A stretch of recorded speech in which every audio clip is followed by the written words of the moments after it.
Hello, grade 6. How are you? Good. Okay, so today we will discuss the next part of the chapter 11, measurements and motion.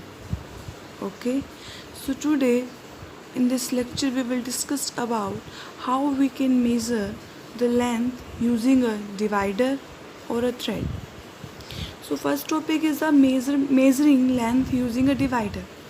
A divider and a scale can be used to measure the distance between the 2 points. कोई भी divider या फिर scale हम use करते हैं distance को measure करने के लिए, 2 पॉइंट के बीच के डिस्टेंस को मेज़र करने के लिए. ठीक है, इसके लिए क्या करेंगे हम?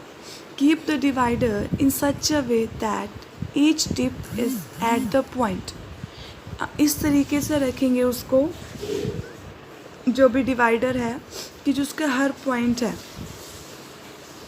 वो डिवाइडर पे हो, से ए और बी. फिगर ए में देखो, ए पॉइंट और बी पॉइंट आपको दिख रहा है. ठीक है, फिगर 11.5 ए में. तब हम फिर क्या करेंगे? विदाउट डिस्टर्बिंग द डिवाइडर, बिना डिवाइडर को डिस्टर्ब किए उसको हम कहाँ रखेंगे? स्केल पे रखेंगे. 11.5 बी में देखो, फिर क्या करेंगे? Take the reading corresponding to the tip of the divider. अब क्या करेंगे? हम रीडिंग लेंगे. ठीक है, और जो भी डिफरेंस होगा इन रीडिंग्स में वो क्या देगा? हमें डिफरेंस देगा या फिर डिस्टेंस बताएगा ए और बी पॉइंट में कितनी डिस्टेंस है. ठीक है, सेकंड है measuring the length of the curve line. अब हम कर्व लाइन को कैसे मेज़र करेंगे? Can you measure the length of curve line using a scale? क्या आपने स्केल से कभी मेज़र किया है? नहीं किया ना, because that is not possible. It is not possible to directly measure the length of a curved line using a scale. हम एक स्केल का यूज़ करके कर्व लाइन को मेज़र नहीं कर सकते. इसके लिए हम क्या करते हैं? अ थ्रेड और a string can be used. एक धागा या फिर इस टाइप से हम कुछ यूज़ करेंगे कर्व लाइन की लेंथ को मेज़र करने के लिए. उसके लिए हमने क्या किया?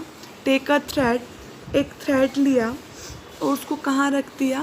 कर्व लाइन में प्लेस कर दिया, और फिर मार्क किया पॉइंट्स को where the curve line begin and end on the thread. फिर हमने थ्रेड पे उसको मार्क किया कि कहाँ से स्टार्ट हो रहा है, कहाँ पर एंड हो रहा है. Then stretch the thread along the length of the scale and measure the distance between the 2 marks on the thread. फिर उसके बाद क्या करेंगे? जो स्ट्रेच से हमने कर्व लाइन को मेज़र किया है उस थ्रेड को हम लोग स्केल पे क्या करेंगे? स्ट्रेच करेंगे और फिर मेज़र कर लेंगे कि उसकी लेंथ कितनी है कर्व लाइन की. Now importance of the estimation. Estimation का क्या रोल है, क्या इम्पोर्टेंस है एस्टिमेशन की? इन मैनी केसेस, काफ़ी केसेस में we need accurate measurement of physical quantity. किसी भी फिजिकल क्वांटिटी के में एक्यूरेट मेजरमेंट चाहिए होती है. So hence to be accurate special device are used. तो उसके लिए हम स्पेशल डिवाइसेस यूज़ करते हैं. For example, to measure fraction of the time. अगर हमें टाइम का पता लगाना है, एक एक सेकेंड का, तो we use stopwatch that can show time in millisecond, क्योंकि मिली सेकेंड का टाइम भी हमें बता देती है. To measure mass of the finite object we use physical weighing.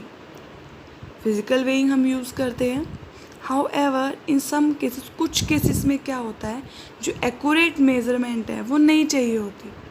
For example, to measure the distance of the nearest bus stand from your place, accuracy in the term of millimetre और metre is not required.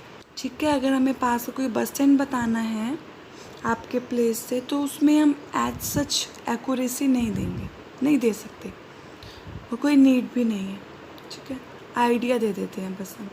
N approximate value of the distance is sufficient. एक approximate value sufficient होती है. और जो method है of assuming the value of measurement is called estimation.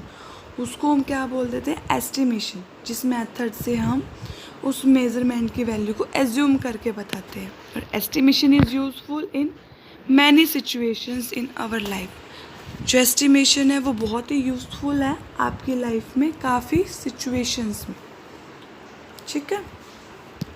After that you have to solve this filling the blanks, okay, and sign it to me. After that motion, anything that moves is said to be in motion. कोई भी चीज़ अगर वो move कर रही है तो हम क्या कह देते हैं, वो मोशन में है। An object is said to be in motion, किसी भी ऑब्जेक्ट को हम कब कहेंगे कि वो मोशन में है, when it changes its position with respect to its surrounding. जब वो अपनी पोजीशन को चेंज कर रहा है अपने सराउंडिंग के रिस्पेक्ट में, okay. And an object is said to be at rest, और रेस्ट पे कब कहेंगे, when its positions does not change with time with respect to its surrounding. जब उसकी पोजीशन जब टाइम के साथ चेंज नहीं होगी, सराउंडिंग के रिस्पेक्ट में चेंज नहीं होगी, okay. So in the next lecture we will discuss about motion and its type, okay. Till then, thank you.